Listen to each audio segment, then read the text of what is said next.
बाबू जगदेव प्रसाद कुशवाहा ने कहा था कि पहली पीढ़ियां मार खाएगी, दूसरी पीढ़ियां जेल जाएगी, तीसरी पीढ़ियां राज करेगी।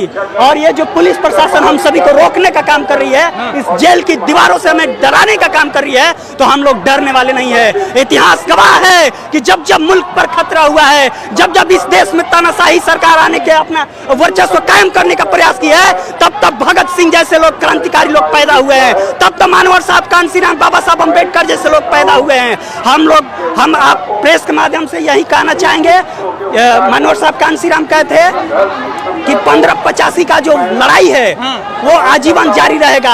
आप बाबू जगदेव प्रसाद कुशवाहा को ले लीजिए, उन्होंने क्या कहा था, 100 में 90 शोषित है और शोषितों ने ललकारा है, धन धरती और राजपाट में 90 भाग हमारा है। उस 90 भाग की प्राप्ति के लिए, उस 90 भाग अधिकार को छीनने के लिए आप देख सकते हैं कि ये भीम आर्मी का जो जन सैलाब है इस रोड पर खड़ा हुआ है। हम फिर से दोहराना चाहेंगे, राम मनोहर लोहिया ने कहा था कि जब सड़क सूनी हो जाए तो संसद आवारा हो जाती है। तो इस निकम्मी सरकार को, इस तानाशाही सरकार को झुकाने के लिए हम सभी लोग आंदोलन करने के लिए इस सड़क पर आए हैं। और ये पुलिस प्रशासन जो है सरकार का तलवा चाटने का काम करती है, हमें जेल जाने और जेल से डराने का काम करती है। तो हम स्टूडेंट रुकने वाले नहीं हैं, झुकने वाले नहीं हैं और न ही बिकने वाले हैं। स्टूडेंटों के पेपर को लीक कर दिया जाता है। सदन में जो धर्मेंद्र प्रधान है वो कहते हैं कि पिछले 7 सालों में तो कोई भी क्वेश्चन पेपर आउट ही नहीं हुआ है। अगर ऐसा है तो फिर नीट में कैसे ये धांधली हो गया?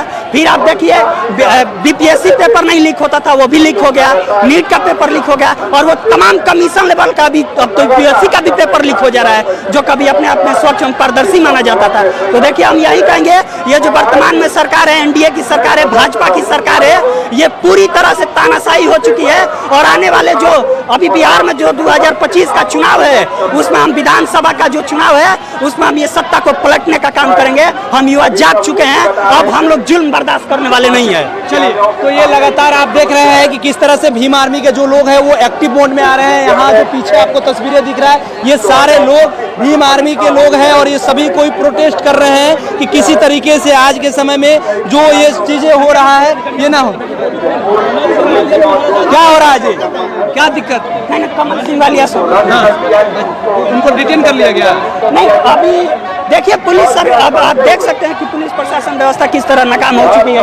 हम अपना अधिकार का लड़ाई लड़ने के लिए हम सड़क पर आए हैं, तो हमें जेल जाने से, हमें जेल में डालने से धमकाया जा रहा है, डराया जा रहा है। आप हमारे राष्ट्रीय महासचिव कमल सिंह वालिया साहब आए थे, उन्हें डिटेन कर लिया गया।